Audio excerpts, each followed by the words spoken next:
Hello guys, this is Oroth and a warm welcome back to my channel. In today's video I'm gonna highlight a super strong Barbarian build, and the game has been a little bit stale lately, but finally we received some new essences, and I have to say that the Barbarian essences looks very dope, so I switched to Barbarian immediately, and I've been quite lucky and have been able to find all the essences that I want. And in this video I'm gonna showcase a very strong challenge dungeon build for Barbarians. I'm gonna show you my favorite version, and I'm also gonna show you some different types of alterations that you can do. Maybe you need a little bit more survivability, maybe you need a little bit more sustained damage, so I'm gonna show you which alterations you can do. But my favorite version is this one, and before I'm showing you the build, I want to talk about a specific essence. So if you go here, and we can see one of my main hands that is called Lion's Mane. And this is a very old essence, and what it says is that Demoralize now also detonates the wounds of nearby enemies, immediately resolving any continual damage effects. And if you have watched this channel before, you have seen me highlight several builds on other classes that has utilized this mechanic. For example, we have the Crusader builds, where you use Torrential Refrain with Condemn, or you also have Grimscythe builds with Necromancers that can also utilize this mechanic.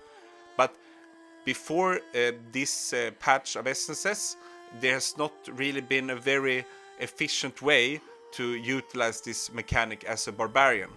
But with this new patch we have this helmet now that is called Whirling Howl, and what it says is that Demoralize now empowers your steps with wind, causing your movement to emit blasts every few yards that damage nearby enemies.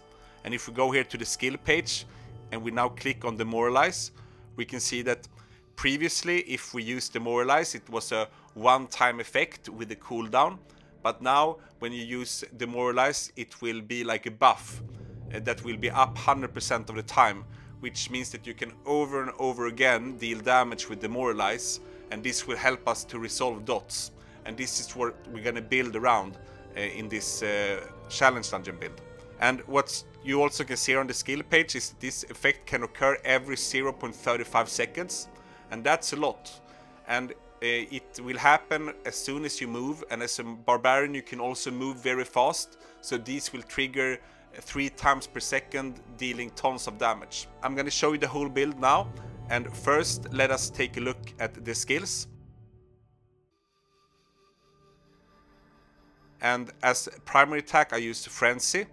I'm not gonna use the primary attack at all, so it doesn't really matter what we put here. In the first skill slot I use Demoralize, in the second skill slot I use Whirlwind, in the third skill slot I use Wrath of the Berserker, and in the fourth and final skill slot I use Sprint.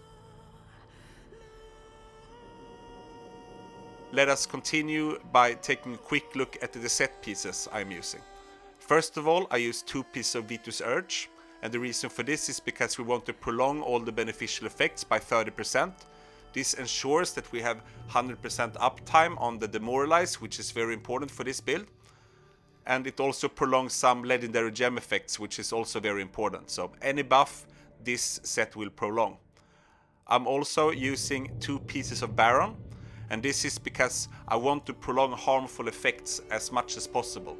Because the purpose of this build is that we will constantly apply dots to the enemies, and then we want the duration to be as long as possible. Because the longer the duration is, the more ticks of damage will be resolved when we use this mechanic I just showed you in the beginning of this video.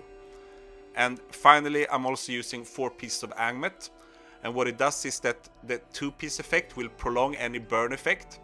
Unfortunately the Barbarian doesn't have any burn effect that is a harmful effect with the duration. All the burn effects you can produce with the different essences of a Barbarian is ground effects, and those will not be affected by any harmful effect duration prolongation. So what we have though is that we're gonna use Roiling Consequence, which applies a burn effect that has a harmful effect duration on the target. So we're not really using Agmet here for the 2-piece effect, but we are using it for the 4-piece effect. So whenever we deal damage to an enemy, there's a chance that we can apply a burn effect, and this can stack up to 3 times. And that's why I also want to prolong this burn effect as much as possible, because it will increase the damage even further. And as mentioned, if you have watched my previous videos, you recognize this set combination, because I use it also for a Necromancer and Crusader in many of my builds. But enough said about the set pieces. Let's now take a deeper look at all of the essences I'm using for my favorite version of this build, and let's also discuss a little bit what you can switch out in different types of situations. So first of all, in the helmet slot I use Whirling Howl, and I just showed you what it does. And I can show you also here, whenever I use Demoralize now, it counts as a buff. So you can see there's the green duration bar next to the skill button. And whenever I'm running around, you can see that every few yards I will deal AoE damage that counts as wind damage. So it will also trigger Firestorm or Wildfire if you use that set. But anyways, what's so good is that this will trigger more often the faster you move. So if I use Sprint, I can trigger it even more often, and if I increase my size with Wrath of the Berserker, it will also trigger even more often. So this is a game changer for the Barbarian, because you will see later in the dungeon runs that if you build it correctly, using the correct setup, you can deal tons of damage. And it doesn't really matter which type of resonance you have. What you have to look at is to equip the correct legendary gems, etc. But I'm going to show you them in just a little bit. In the chest slot, I've been playing around with a few different versions, but in my favorite version I use Manifold Gore, and what it does is that it increases the damage of Whirlwind for every bleed effect.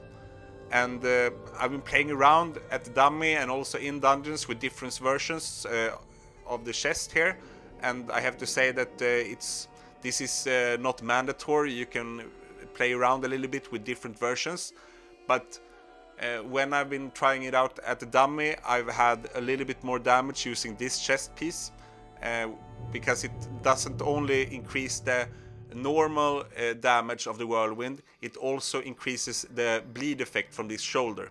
So in the shoulder slot I use Oxus Horns, and what it says is that when Whirlwind strikes the same enemy 3 times, it rips their flesh, causing them to bleed for an additional 18,000 damage for every second for 2.5 seconds.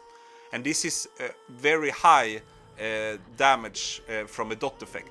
Most dot effects, they maybe have a tick of half this damage. And of course this number will change depending on your setup, of course, and your base damage. But if you compare this, for example, with some cleave bleeds that we can also apply with the Barbarian, this bleed effect is a lot stronger. So I have a lot higher output using Whirlwind compared to cleave, and yeah, that's why I'm using this shoulder here. In the pants slot I use Snowdrifter, and what it does is that Sprint is now Sleet Sprint, increasing movement speed and continuously shielding nearby enemies. This doesn't actually do any damage, but what it does is that it will shield the enemies. So whenever I'm running around killing enemies, I will apply a shield effect to all of the mobs. And what's good about this is that it will trigger a lot of my Reforgers, because we can take a quick look here on my Reforgers. We can see that on every piece I have damage to enemies suffering loss of control increased. And if I build my character optimally, I will also have that on my gloves, I will have it on my main hands, and I will have it on my off hands. So this will be a huge damage boost, because I will constantly apply loss of control effects to the enemies. So very important. So as I said, the essence itself doesn't do any damage. So if you don't have any of these damage done to enemies suffering loss of control increase affixes on your build, this essence will not really do a lot for you. Then you can maybe switch it out, but if you build correctly, you should opt for these affixes. If we look in the first main hand slot, I use Fallow Field, and what it says is that Whirlwind now consumes life instead of energy, allowing you to maintain your whirlwind as long as blood still flows in your veins.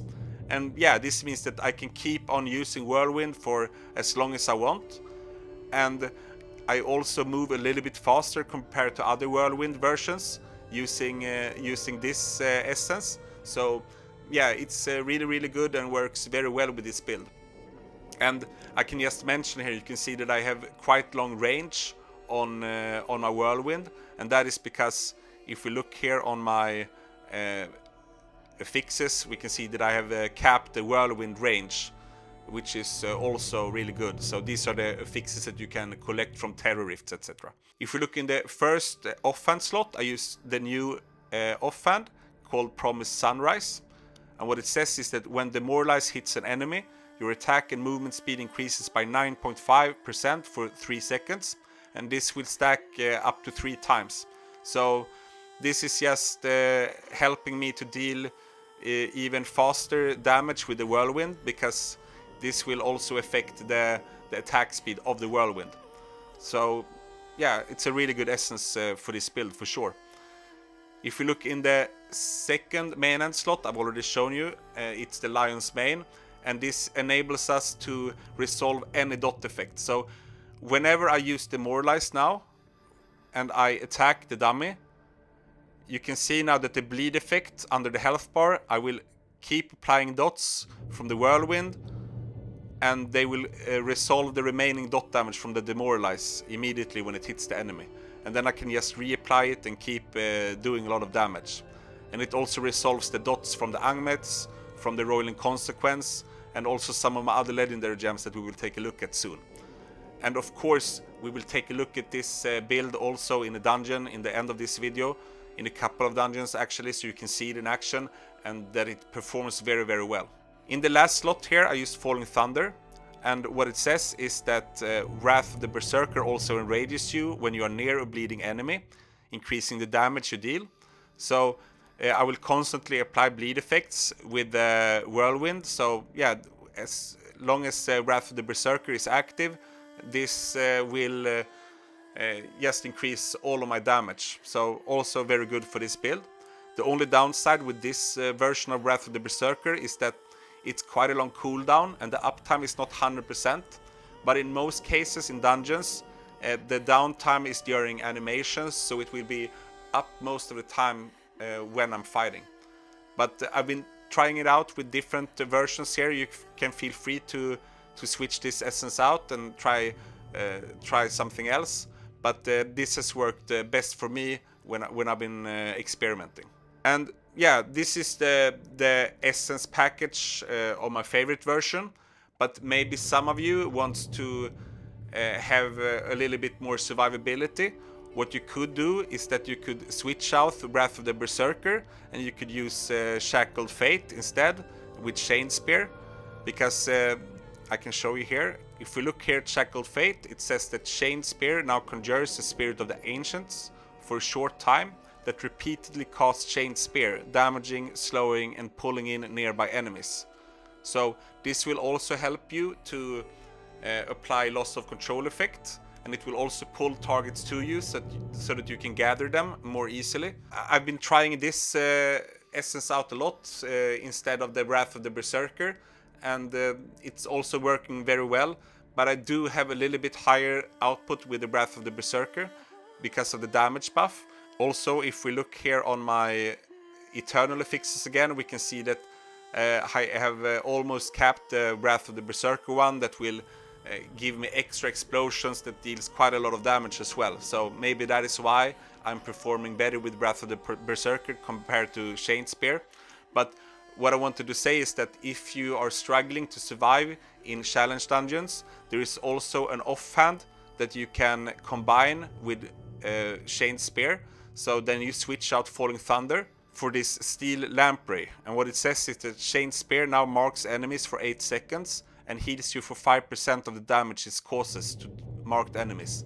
This means that Chain Spear will continually heal you whenever it hits an enemy. So this will help you a lot with survivability if necessary. So yeah, feel free to play around a little bit, but the star here is the helmet and the main hand. and then you can experiment freely with the other essences. What's also is super important for this build is the legendary gems, so let us take a look at them. And here the ranks doesn't really matter. Of course, if you have them at high ranks, you will deal a little bit more damage. And before you make comments here saying that I only did a lot of damage because I have high ranked gems, I think that you should look at some of my other videos first, because I've been showcasing Crusader builds and Necromancer builds using 2K resonance versions, and they perform superbly with a similar archetype as this Barbarian build. So if you just pick out the correct gems that synergizes with your build, it will work very well. So let us take a look here. First of all, I use Blood-Soaked Jade, and this is just because it gives me a great damage buff. I use Roiling Consequence because critical hit chance is super strong, and it also applies a burn effect that I will resolve with Demoralize here, so also very good for this build and for every build of course, but especially for this one. I use Bottled Hope because it also gives me some extra damage. I use Seeping Bile because it's a dot effect, but this is very optional. I could switch this out for a damage modifier gem. You could switch it out for Pain Clasp or Fervent Fang or Berserker's Eye or something like that. And here I also use Morn Skull. This is just for plain damage increase. And here is very important, I use Viper's Bite, because the key with this build is to deal as much burst damage as possible. So if you can immediately apply many dots to the target, then you will often kill it in one hit, even if you are low resonance. So if we add all of these dots up, if we have the bleed effect from the shoulder, we have the Roiling Consequence dot, we have the Viper's Bite dot, we also have this Everlasting Torment dot, we have the Seeping Bile dot.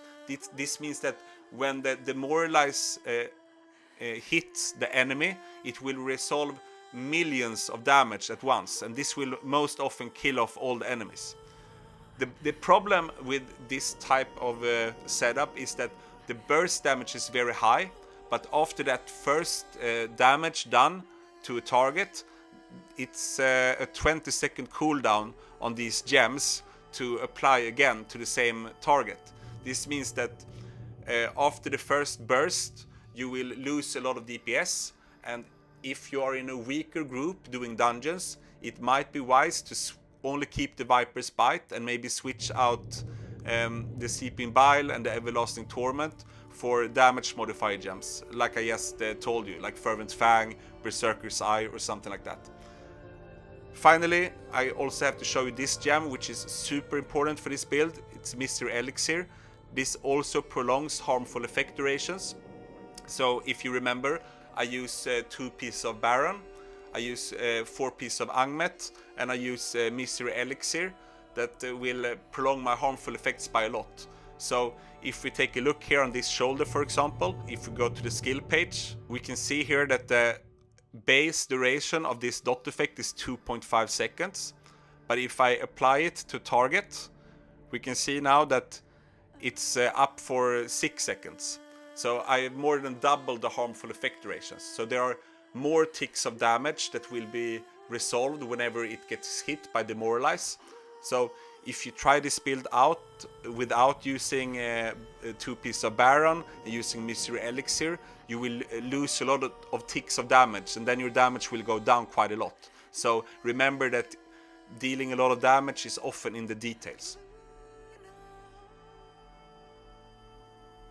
Let us also take a look at the Paragon I'm using. Here I can also switch around a little bit. Currently I'm using the Slayer category, the top 5 here, because they increase the damage done by my dots, and this is a build that revolves around dots. But I have not really experimented too much with different Paragon settings, but in general I would say that this might work well. You could also try something out here in the Slinger category, and if you are in a strong team, you just want to increase your mobility a little bit, you can use the bottom 5 here in the Brawler category. And you could even use the bottom 5 to the left here in the Vanquisher category. So feel free here to play around a little bit. It's a little bit difficult to test which version works best, but all of these should work fine for you. And the same here if we go to the Warband. room, we can see that currently I'm in the damage room because in general, when we were running normal dungeons, we needed a lot of movement speed and mobility, and that is still very important. But now the fights last a little bit longer, and therefore I'm often using this warband room.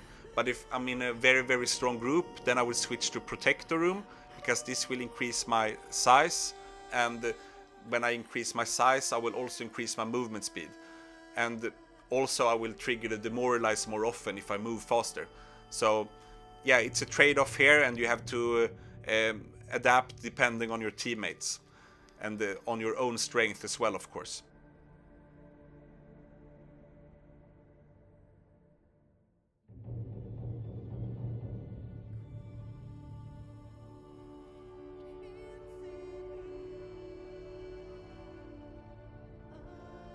So before diving into the dungeons, I just want to show you the burst capabilities of this build. So I'm gonna attack the dummy for a very brief period of time, and this I do just to showcase the burst effect. So if you go to the dummy using this setup, maybe you will deal less damage per second if you fight for a little bit longer, but this is not what we're after here. So many builds, they are good for sustained damage, but they are a lot worse for burst. And let's take a look here. So I'm activating my skills, and you can see now that the legendary gems, they dealt almost 5 million damage in an instant. So this means that as long as the health of an enemy is around 10-15 million, I will deal enough damage within a few seconds. Deal enough damage to kill it instantly.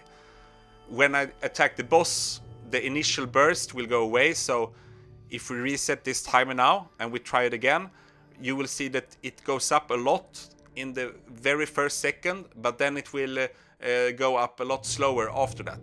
And this is what I mean. There's a trade-off between burst damage and sustained damage.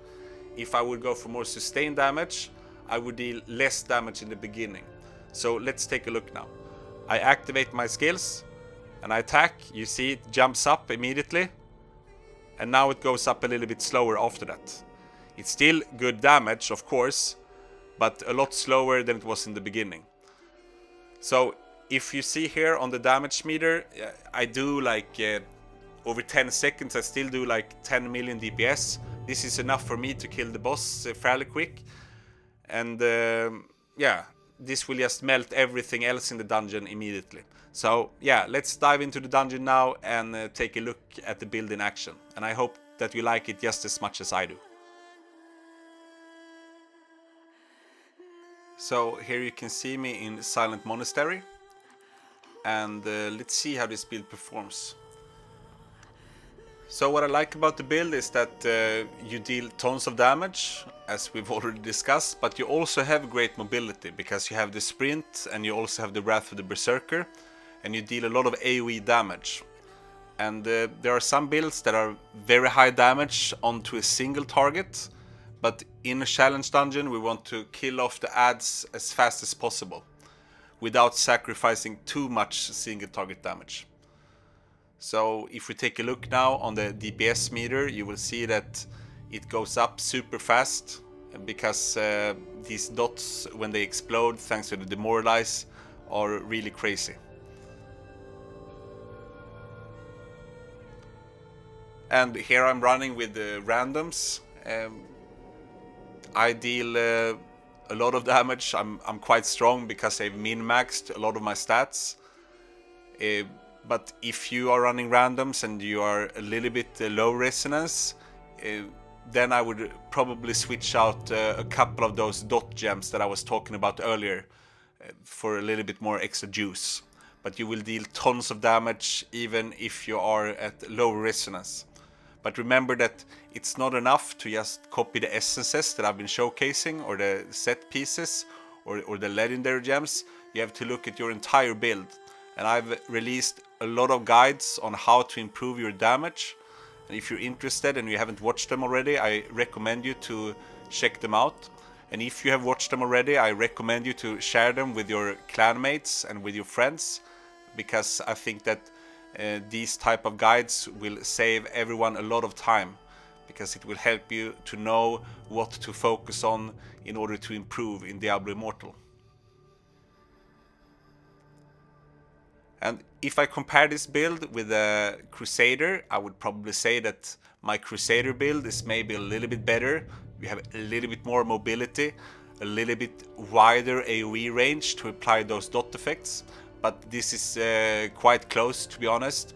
I would say that this performs at the same level as my Necromancer build that I have showcased, that utilizes the same mechanic with the dot resolution.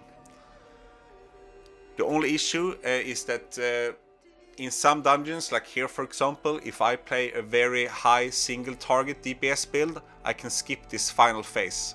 So I will save a lot of time by using one of those builds instead when I'm running dungeons, in certain dungeons. But if I run with my friends, a lot of them are also quite strong because they've focused on the details of their setups, and then this will be a perfect build to use, because then the burst will be enough to kill the boss, because my teammates are also dealing a lot of damage.